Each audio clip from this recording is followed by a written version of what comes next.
Hi, everybody. It's your podcast sister, Lisa, coming to you from Cleveland, Ohio. And welcome to the show. If you like to discover new music, then you've come to the right place. This is where you'll meet singers, songwriters, and musicians who are living the dream and talking about it on Podcast Sister. On today's show, you'll be meeting country rock sensation Rusty Steele, who'll be talking to us about his debut album, One Boot Across the Line. So stay tuned and let's talk music. Welcome, Rusty. Thank you for joining me on today's podcast. Thank you for having me, and I'm glad to be talking with you this afternoon. It's wonderful. I've been looking forward to talking with you and to dive in to the story behind the story about your new album. I love the name, and one of the first questions I wanted to ask right off the bat, where did you get the name One Boot Across the Line, and what does that mean to you? Oh wow, that's a long question, but a short answer with a lot of mystery behind it. Is that cool? Yeah, love it. Okay, the thing about it, one boot across the line is when I was making the album. It was pre-COVID, and I hate to say that word because people sick of it. But we recorded the album up to that point, and then we had to take a break and take that long period of pause. So when we come back across the whole album recording process, one boot across the line came from the whole thought of Rusty Steel country, Rusty Steel rock and roll. Which one is he? What's he doing? What's he calling it? What's he trying to do? Well, the thing about it is we took rock and roll vocals and put it with country music, and that's what give it that one boot across the line. It's same as it goes as like, everybody's got one foot on one side of the fence and one foot on the other. So, and that's the time we're living in. So it gives us that thought of one boot across the line. So you can kind of take it any direction you want to go, forward or backward, but that's what it means. Wow, And great story. summed up anyway. Yeah, and it's a cool title, and it is your debut album. And Rusty, when you're in the music industry, as you know, a lot of people say that the debut album is a very special one because it could have an artist's lifetime of lyrics that they've held inside themselves or that they've written down throughout their life and finally have this opportunity to let everyone hear their music and their words. And it's really a lifetime collection, different than maybe, say, a second or third album that could be spaced apart by several years. With your album, you have 10 songs. Tell me about your musical journey that led you to write and select those 10 songs to be on your debut album. Okay, well that is a long story to tell right there. I love it. It's good though because I come from a bluegrass background since I was a child. Like 10 years old, I was playing bluegrass music on a fiddle banjo with my dad and his band, and a lot of the lyrics come from songwriters that also teamed up with me on this album, looking from the outside in. Because a Mm-hmm. lot of times an artist can write about a lot of things, and then producers and labels and people, they go, well, that might be a little bit too much for people to know just yet. So I've got a lot of songs that have still yet to be discovered, and Wow. this album comes from a lot of people from the outside looking in, but it's also got me from the inside looking out. So all these songs have a special meaning to them, and they all have something to say about my life and everything that's went on in the last, let's say, 10, 15 years. So I still got a lot of songs to go, and hopefully the debut album will be just one of the many to yet to come, because I've got, oh my gosh, a lot of songs I've still got to sing. So Well, I'm if that looking. makes if that makes any No, sense. it does. And I'm looking forward to it. And I love your signature voice. It's, contemporary, country like, but with that rock star, quality. And I want to kick off the show with snippet number one to really showcase um, your ability and your talent and a great song, Who I Am, Who I Ain't. And this is a breakout chart topping hit. And when we come Yes. back, let's talk about it. So here we Okay. go. We're going to play Who I Am, Who I Ain't by Rusty Steele.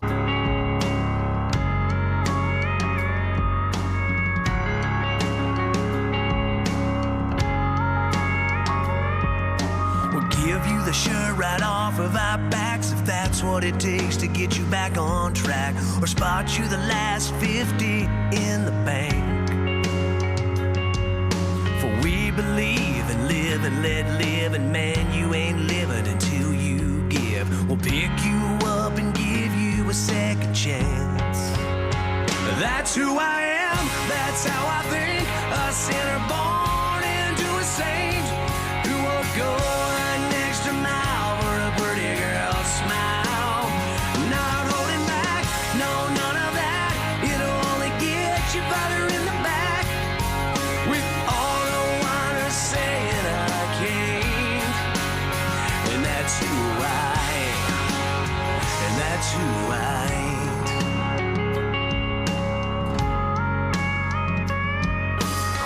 Love that song, Rusty. You have to tell Thank you us. so much. It's- Thank you, thank you, thank you. you have to tell us about that song. That song, Who I Am and Who I Ain't, man, I tell you, just about everybody in life is who they are or who they ain't, correct? Well And said. well said, exactly. So, you know, you got those times in life where you're doing the best you can. You got the times you're doing the worst you can do. But somewhere in the middle, you figure out what's right and what's wrong and what to do. And that's kind of what that song's about. It's about just discovering who you are, what you're doing, and why you're doing it. And then you try to just preach it, man, and just let people know that it's okay to be who you are or who you ain't. Just do the best you can with what you got, and life will turn out the best it's going to turn out no matter what you do. Well, And there. that's about the best way I can sum that one up. Well, that was perfect, and I encourage all our listeners to check out that song as well as the others on the album. And we have two more snippets we'll play shortly, and we're going to move on. And I want to just talk to you, Rusty. I understand that you and the band were discovered a few years back when you were playing for a charity event at a park called Rogerville City Park. Yes. Tell us about that experience for you. I mean, that's Uh, significant. the whole experience was probably something you would never expect. You know, everybody says you got to be at the right place and the right time in the music business, or you know, you may never get a chance. And you know, I've fought this business for many years and played. I've been on the road for a long time, Hmm. and there's a lot of truth to that because here's the thing: the night before that show, we were doing the charity. We played at a show in Bristol, Tennessee, which is the home of country music, and we all got food poisoned. So Oh. we were all sick as a dog, Oh. and we just about canceled that show just because of that. So the whole band loaded up anyway. We got on the bus. We drove down to Rogersville, Tennessee, free of charge. We didn't go there to make money. We went there to give our time to help raise the charity for a young little fella that needed treatment for cancer. So Mm. so we got there and we were like the third or fourth band in line. It was like 190 degrees. It felt like Florida, and Oh. we were all just about to die. But we got on the stage. We got out there. We give it everything we had.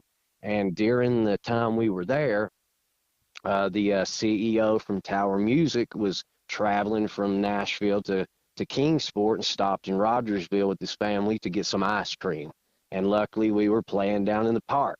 So he walks down and talks to the sound guy, and he says, "Could you give that young man my card?"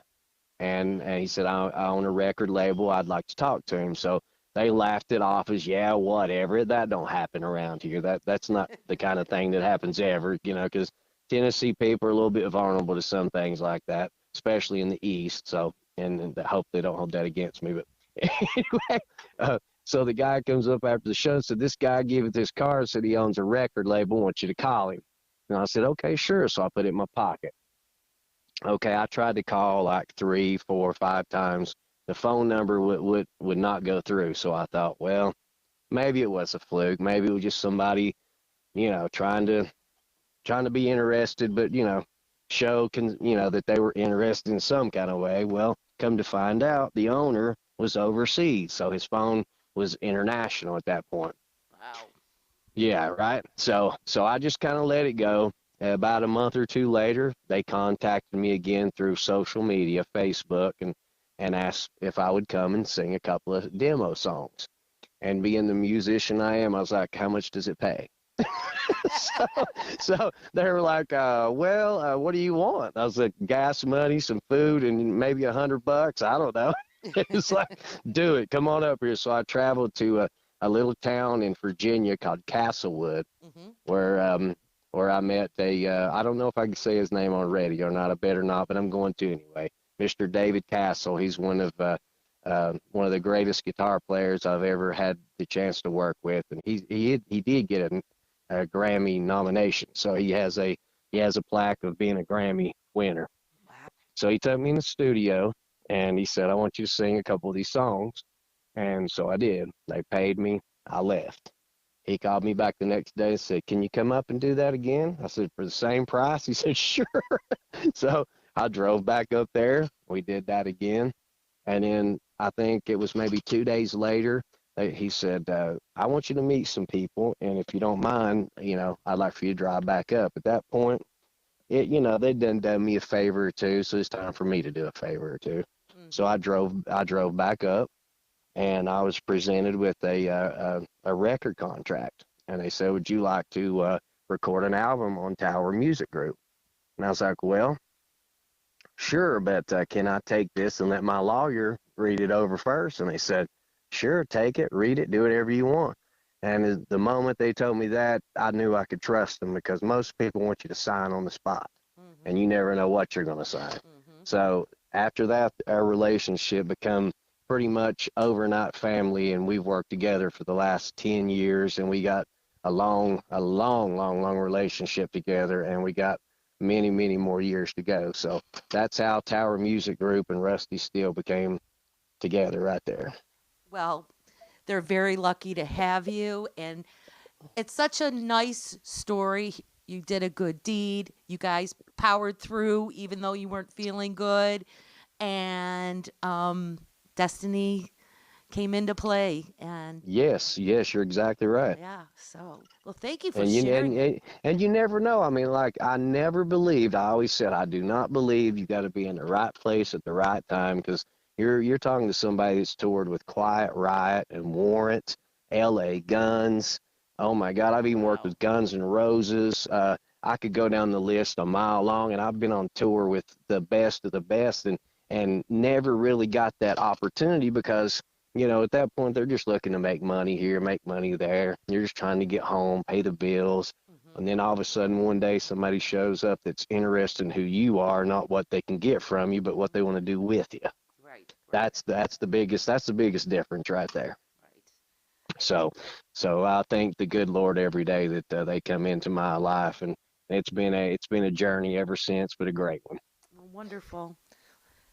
So moving on, Rusty, I think that again our listeners have to hear another one of your songs, Okay. Copper Creek.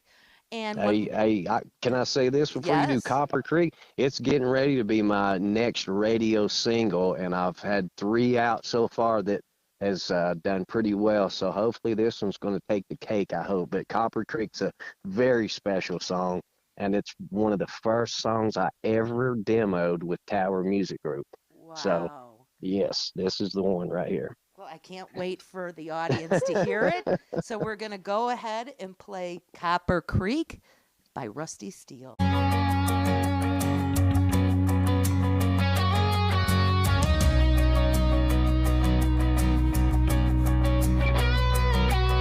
The real wild boys running with the wind. Yeah, skinny dip with dog jumping. And getting kinda high if the girls came by. We'd like to laugh and talk all day about freezing dead before we could get out and drive. A man, that was life. And the sun rose high in the western sky, and at night the moon played its beams on me.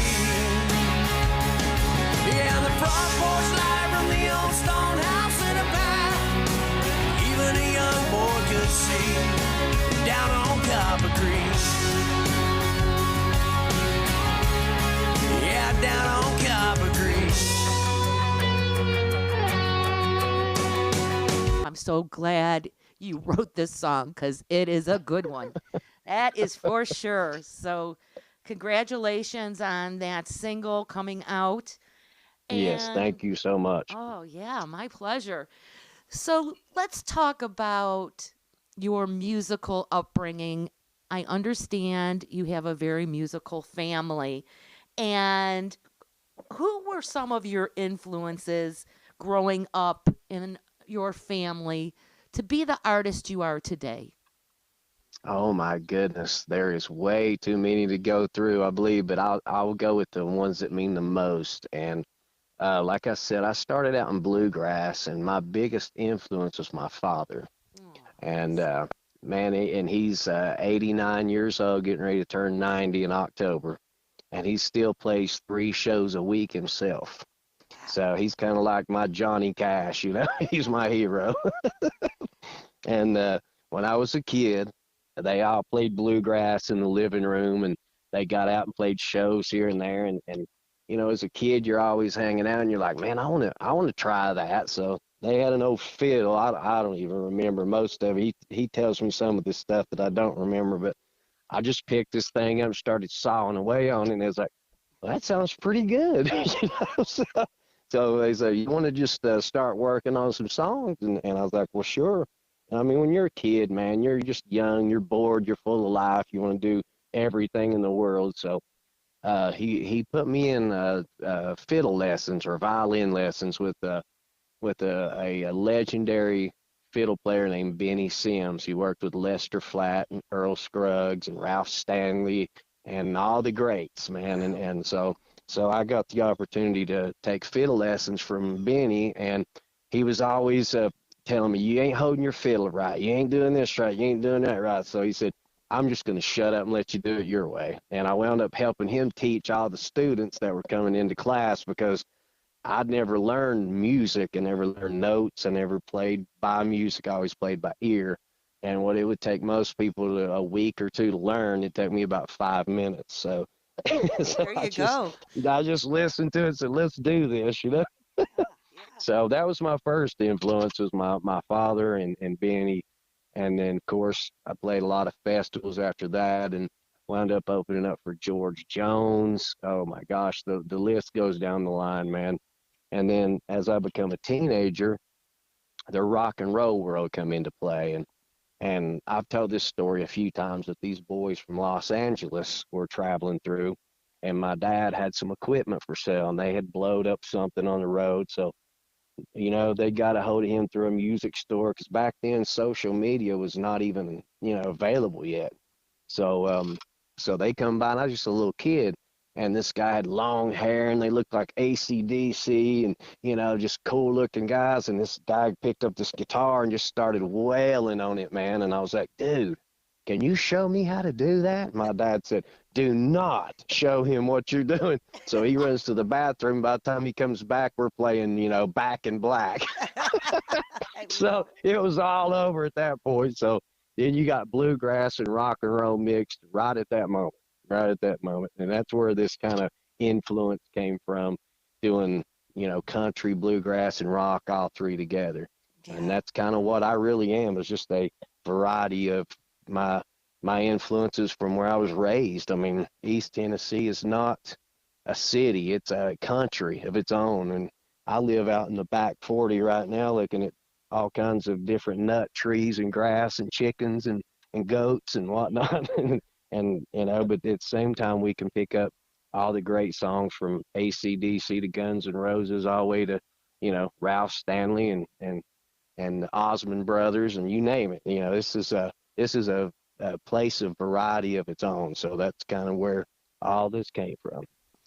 Well, like I said earlier, you're extremely talented. You're very genuine. And I think the story that you told about your dad is very touching. And in fact, I saw on social media a video you posted, and I'm so glad you did. It was you and your dad. It looked like it was maybe like you guys were in his living room together. He was on the couch, you were in the chair, and Yeah. you guys are both playing the guitar. It looked like either the guitar or mandolin he was playing, I'm not sure. And you were singing to him, I Like Being Me, one of your songs. And Yes. your father looked at you with such, he was so proud of you. And like you said, he saw you from the very beginning um, become the man and the entertainer you are. And I just really appreciated you sharing that, and it was nice to see. I appreciate that. And I'll say one more thing about my father. He was my manager for a long time, and he traveled with me for since I was a kid. And like I said, we toured with George Jones all the way up to Ralph Stanley. We played at Johnny Cash's Carter Fold. I mean, we toured all over, but he never would let nobody influence me in any bad kind of way, and he protected me from everything that the music business bad can do to you. Hmm. Now, that don't mean that I didn't jump into the bad side of it and get bit for it, but he always was there having my back, and he taught me how to do this right and not wrong. So I got to hand him all the credit, really. Yes, it's very nicely said. And you're blessed because not everybody has Yes, that. yes, I agree.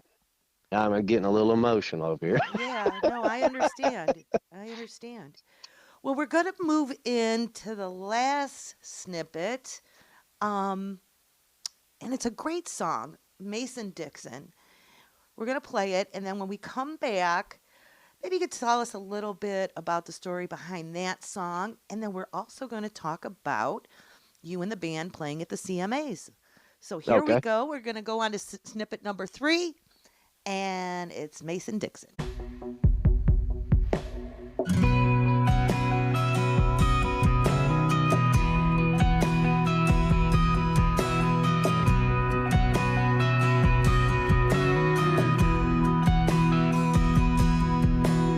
You don't know what Mason Dixon means, and you've never heard Roy Acuff sing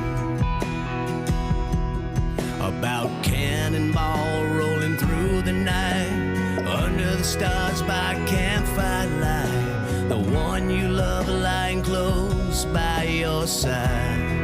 These are a lot of real good things. Girl, we missed a lot of real good things. Missed a lot of what living means. But it's not too late for fate to play our hand. Girl, I can show you all these things. Whoa, I can show you all these things.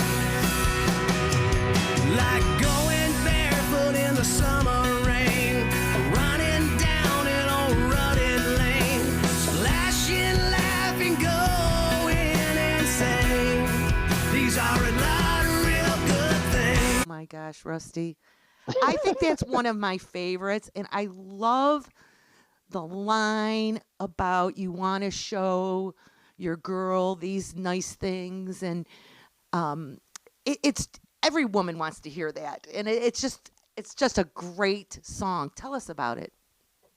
Oh man, that song has got a lot of influence from my one of the greatest songwriters that I've ever worked with, Mr. Brian Kirk, and him and I worked on this song for quite a bit, and it's definitely a love song of a lifetime, and it's about finding the love of your life, and in this day and time, people don't fall in love like they used to and spend the next 60 years together and die, man. You go through a lot more than that these days, and that's about finding the love of your life finally, and wanting to just look back and say, I wished I could have showed you all these things, but now I'm getting ready to. And so this is where we're going. So buckle up, Buttercup. Here we go. Oh, wow. Great song. And Yeah. how can our listeners and your fans download these great songs? And I want to make sure they know your social media handle and all that about getting your music. The best way I can do this is now I've got a whole team of people working with Tower and Sony and Warner Chappell and all those guys, and they've got websites everywhere. The best thing to do is go to Google or Chrome or just put in Rusty, Rustysteel, and it will pop up. I mean, I've got Instagram, I've got Facebook, Spotify, TikTok, you name it, it's out there. And we got websites that connects to everything. And there's no way you cannot find it, because that's their job to make sure that you get there. And they appreciate the fact that people will go search rather than just, try to put a handle on it, incorporated or a .com. Just put in Rusty Steel, and you will find my crazy looking face anywhere you look. I promise you.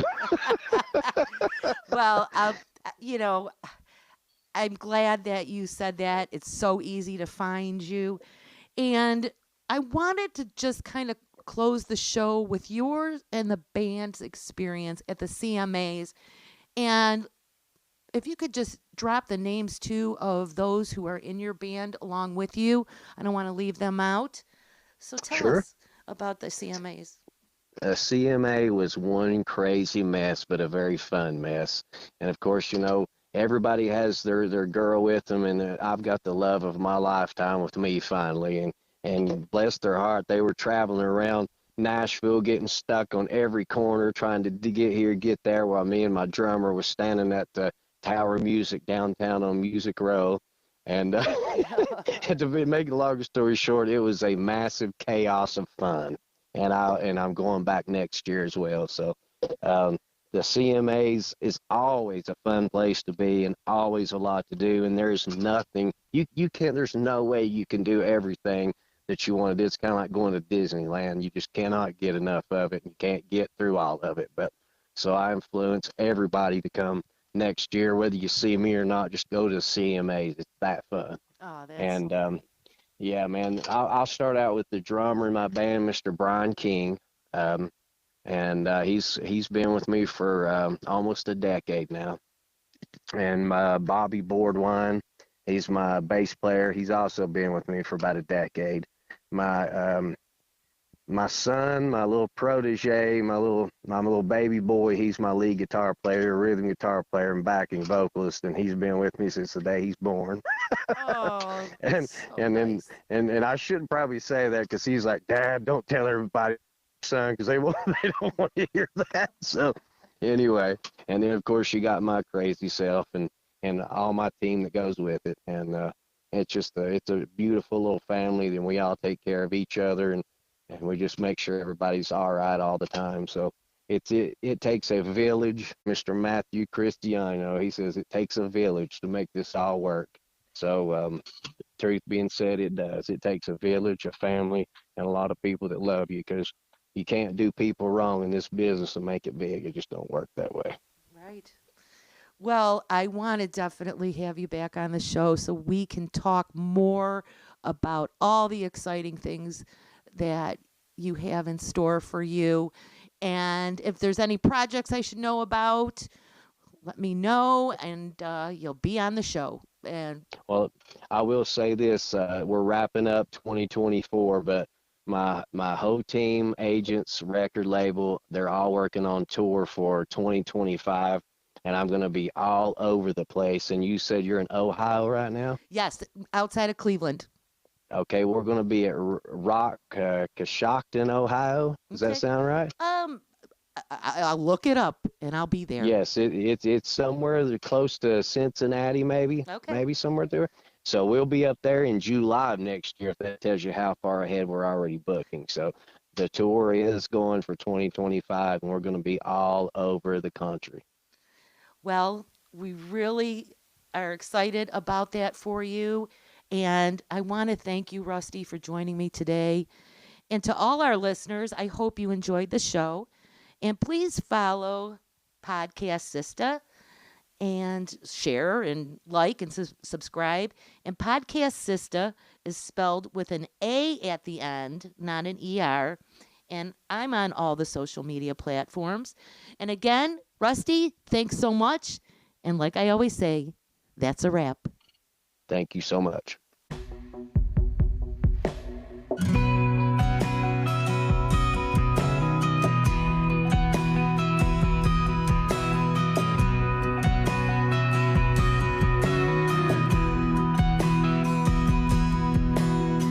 don't know what Mason-Dixon means, and you never heard Roy Acuff sing about cannonball rolling through the night under the stars by campfire light, the one you love lying close by your side. These are a lot of real good things. Girl, we missed a lot of real good things, missed a lot of what living means, but it's not too late for fate to play our hand. Girl, I can show you all these things. Whoa, I can show you all these things. Like going barefoot in the summer rain, running down an old rutted lane, splashing, laughing, going insane. These are